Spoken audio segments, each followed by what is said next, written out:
Welcome back, Hunters. This seminar is one in a series designed to further your understanding of the enigmorphs and the role you play in protecting humanity from them.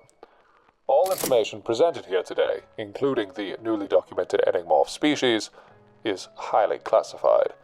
If you have not yet attended the orientation seminars preceding this one, I ask you now to quietly excuse yourself from the classroom so that you may familiarize yourself with the curriculum. If everyone here is up to date on their enigmorph research, we may proceed. Ours is a business of deception.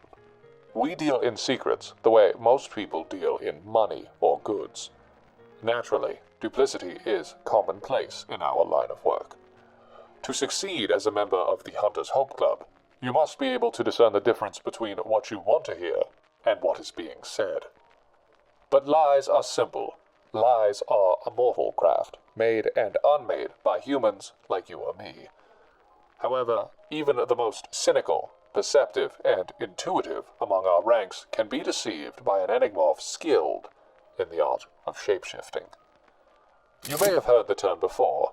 Many cultures throughout human history describe creatures that can change their physical form. Catalog those legends away with the hosts of other falsities you've since learned to be very, very real.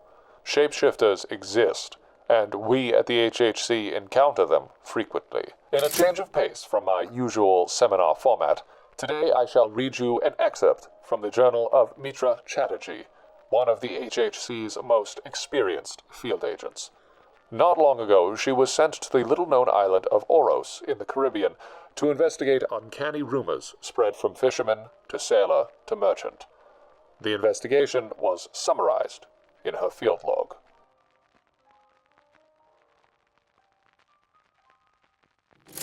May 6th, 1888. Today I am sent from HHC headquarters to the Seaport District to meet with one Argyle Finch, a retired sailor with some ambiguous connections to our organization. I am told he will be expecting me, but that he is reluctant to share his stories. Jibaku rests within my ECAS device as a last resort if I am unable to coerce any information out of the man. May 7th, 1888. I met with Finch last night. The man was broken, near delirious with grief. Had I not been there on assignment, I may have pried further into the cause of his misery. But work is work, and there was information I needed to hear. "You must be Mitra," he said as I approached. I found him in a tavern by the docks, sitting alone in a barely lit corner surrounded by the eviscerated remains of several unfortunate rum bottles. "How perceptive of you to pick me out in this crowd," I retorted wryly, but the haggard sailor was in no mood for levity. "You're from Dad's estate, then? Or what was it? You worked with him?" He rambled, almost to himself, and I frowned as I pulled up a chair. Dad? Whose son was this weather-worn geezer? "I'm a writer, Mr. Finch. I work for the Hope Club up on Benefit Street. I'm told you're familiar with our organization." "The Hope Club?" Finch scoffed and groped at the bottle nearest him. "Is that what they're calling it these days?" I was overwhelmed with curiosity.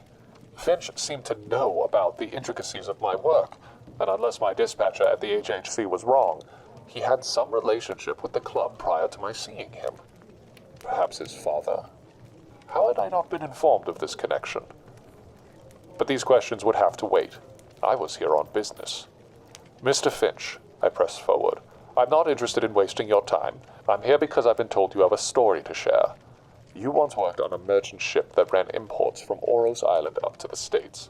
Some say that there's something unnatural about that island, that, and here I had to check my notes to make sure I remembered correctly, that the people who return from Oros Island return without their souls." Finch stared dead ahead, past me, past even the walls of the tavern and past the unseeable horizon itself. He fingered the mouth of his rum bottle. It was empty. "Sir," I continued, "I would love an account from someone who's actually been there." "Ghost stories," he whispered, and I had to lean in to hear his next words. You're here for my ghost stories. You want to hear about mermaids and dark magic and fish would gasp for air. He was shouting now, and I regretted my decision to lean in so close. I wiped a bit of spittle from my cheek. Mr. Finch, I'm not here to laugh at you, I assured him. I'm here to listen and to learn. When was the last time you told someone a story and they actually believed you? At this, I could have sworn I saw a tear well up in the man's eye. Suddenly, perhaps by some trick of the light or my eyes adjusting to the gloom, I noticed he was not so old. Weathered by the sun and the wind and the salt of the sea, but now it was clear that he was even younger than me. Something had aged him more than the elements ever could. The darkness of deep trauma. Now his youth seemed plain to me, like a beautiful bird locked in a steel cage. He wiped his face and blew his nose on his sleeve, but said nothing. I leaned back in my chair and looked the man over once more. My hand moved involuntarily to the ECAS device on my hip. Per HHC regulations, the use of enigmorphs in public spaces was to be a last resort, but I was beginning to feel like I was getting nowhere. One of his empty rum bottles began to roll slowly off the table, and I caught it before it hit the floor. I smiled. Why do I always make things more complicated for myself? You look thirsty, I said to the sailor, and his ears pricked up. Perhaps a drink may find you more inclined to share your stories.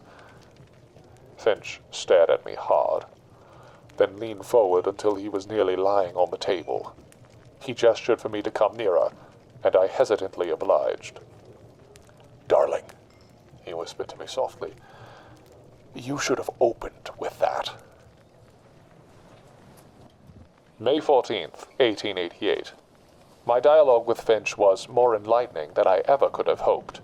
Sure enough, he was able to corroborate the myths of sailors returning from Oros Island without their souls, dead-eyed and lifeless, but still able to roam around like animated corpses.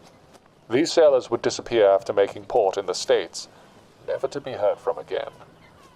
I booked passage on a merchant vessel bound for Oros Island. I will be traveling under the guise of one Thaddeus Fairweather, and I'll need the help of Jibaku to convince the captain of my false identity. I don't expect to get much out of the crew by way of information about the island, but I will try to extract what little knowledge is feasible. May 18th, 1888. We've been at sea for 2 days and 3 nights. I will soon grow tired of gassing the crew with Jibaku to convince them that I am, in fact, a wealthy white businessman. Captain Ellison is exceptionally suspicious. He's got a sharp mind, and I reckon he'd make for a half-decent HHC agent. I've come to the conclusion that it may be easier to pass my time in the cabin they have reserved for me. This will give me a chance to review the journals that Finch has entrusted to me. For a sailor, the man was a prolific writer. He has years' worth of his travels documented in enough bound books to fill a library. I'll have my work cut out for me. How I wish there was an enigmorph that could do my reading for me. May 27th, 1888. We are to make land on Oros Island tomorrow morning. I have spent my time on this vessel reading the logs of Argyle Finch and doing little else.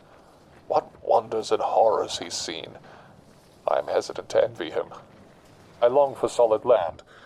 I fare well on ships, less well for long voyages, and less well still if I read or write while on board.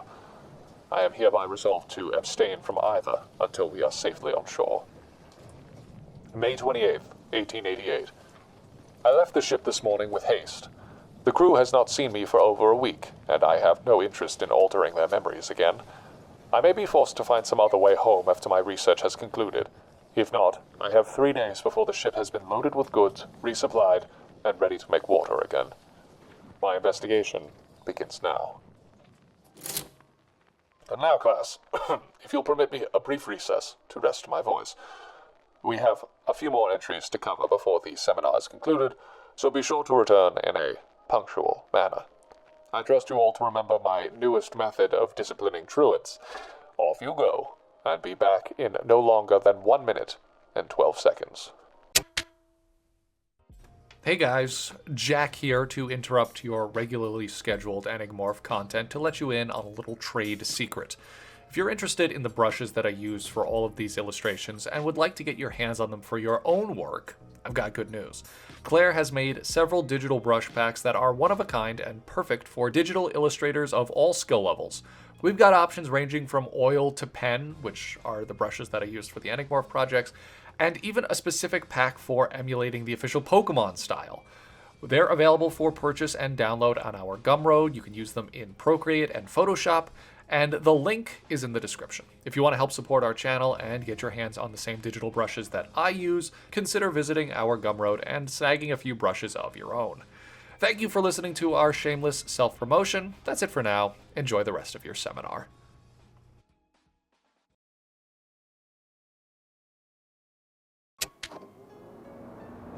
Welcome back, my obedient little disciples. So punctual you are that I'm almost tempted to allow you a longer recess. But my will is strong, and I resist such fiendish temptations. I will ensure that we make the most of our time together.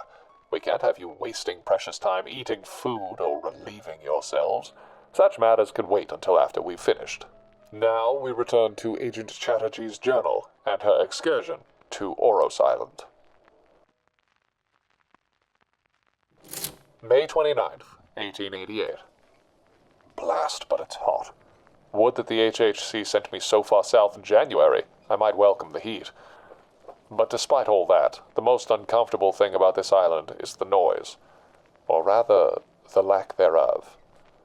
No birds, no bugs, not even the sound of human activity from the busy port town. Sailors hoist their cargo to and fro, scribes work diligently at their ledgers. I take note of a tavern and several personal homes as well as offices, but no conversation. The only exception is the occasional order barked from Captain Ellison, who appears to be as distressed as I feel. It's as if he aims to leave port earlier than planned, like he'd not spend a minute more than needed on this island. The real downside to all of this is the halt it puts on my research.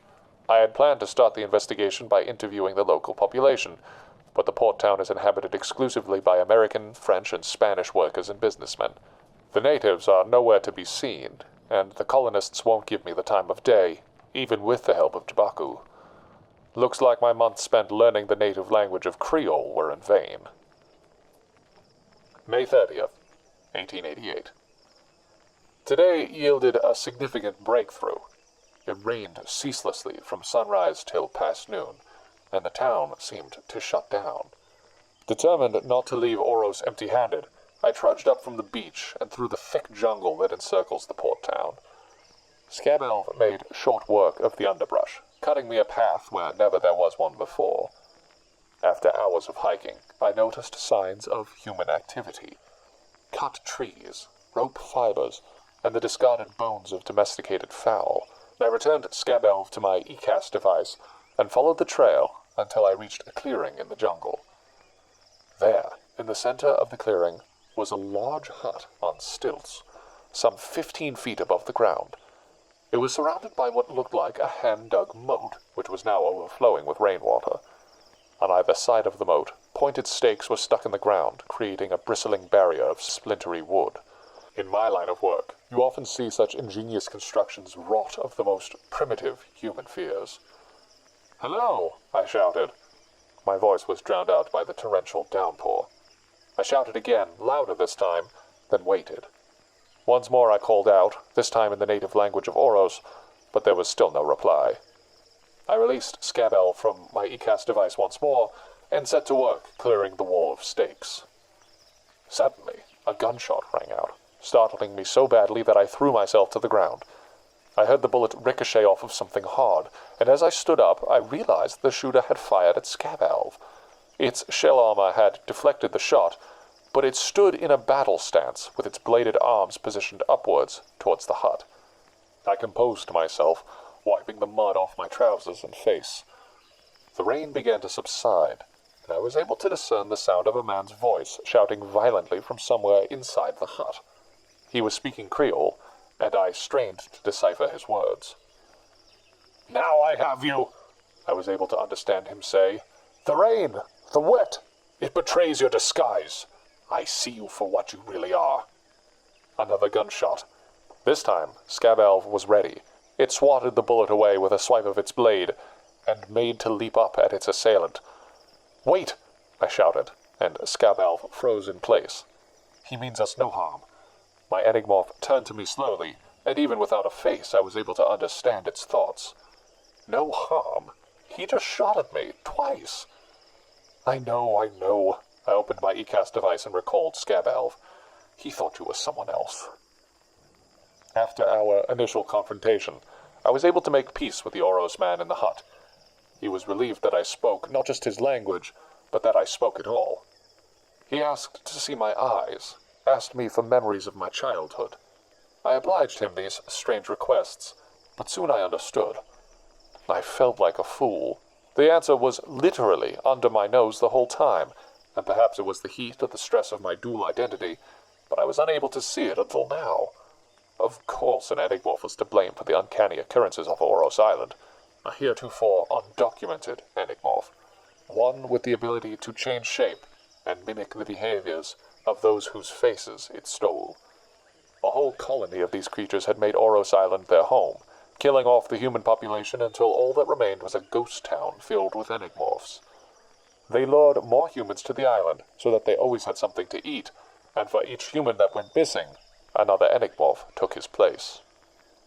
Some, evidently, had stowed away on the ships sailing back and forth between Oros Island and the mainland, which meant the problem had spread from the relative confinement of the Caribbean to potentially every corner of the globe. The creatures had a weakness, however, as explained to me by the hermit hiding away in the jungle. They could not hold up their disguise when wet. A splash of water and their constitution weakens, revealing their true form. This appearance is similar enough to Scabbalve that the hermit assumed he had finally been discovered by the monsters that wiped out the rest of his people. I regretted being so hasty with my ECAS device.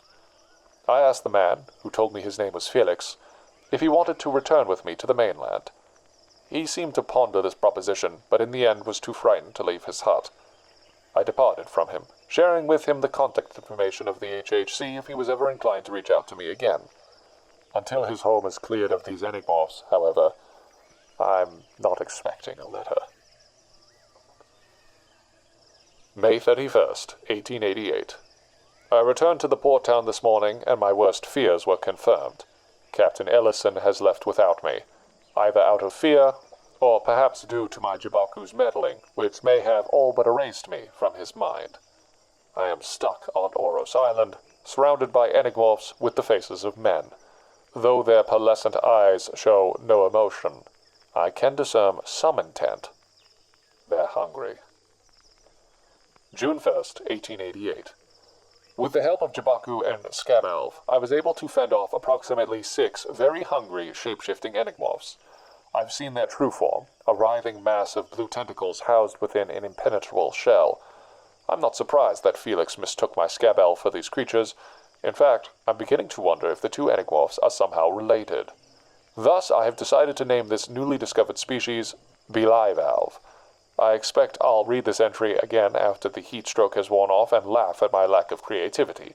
For now, I will utilize my recently captured Believalve to get me off of this hellish island. Another ship is bound to make port here soon, and I'm willing to wager that Believalve will make a much more convincing Thaddeus Fairweather than I. Agent Chatterjee returned to HHC headquarters about a month later, bringing with her the first ever documented Believalve and a thorough Lexia Nominatus entry on the enigmorph. Believalve, an apex aquatic and void-type enigmorph. Believalve were discovered on a remote island, where they multiplied quickly thanks to a steady diet of human flesh. These enigmorphs spend most of their time completely dormant, living underwater, tucked within their shells. On land, they can take the form of whatever creature they feel best suits their needs. However, their disguises are only visual, and they are unable to replicate the sounds made by creatures they impersonate. This, and the glassy, pearlescent eyes they boast, are the two dead giveaways of their deception. If one wishes to be sure they're dealing with a Believalve, a splash of water will force the enigmorph back into its true form. This also serves to irritate a perfectly normal human who may simply not feel like talking. Notable abilities include strong, grasping tentacles, an impenetrable shell, and near-perfect physical mimicry. Chatterjee also wrote the entry on Scabbalve, an apex aquatic and metal enigmorph, which we believe may share some common link to Believalve. First documented by a sailor who believed the enigmorph to be some supernatural harbinger of doom, Scabbalve has since been studied in great detail. It would appear, at first glance, that this enigmorph provides little utility outside of its massive bladed arms. In fact, Scabbalve is a dutiful partner that works well with trainers and forms close bonds with a single human. It will fight loyally to defend its charge, like a knight would his king. Notable abilities include razor-sharp arms that can cut through steel, a red-hot internal core that can heat its body and spit molten projectiles, and a sturdy exoskeleton that can deflect bullets. And so, this seminar comes to a close. If you see Agent Chatterjee around the facilities, be sure to ask her about her voyage. She's entrusted the Believalve she caught there to Lady Malacostra, though I'm certain none of you will see her around anytime soon. But do keep an eye out for her manservant. He'll give you a good insight into these bizarre, shape-shifting enigmorphs. If you have any questions about today's presentation, and I sincerely hope you do, please write them down below in your notebooks. I'll be sure to address your curiosity as soon as possible.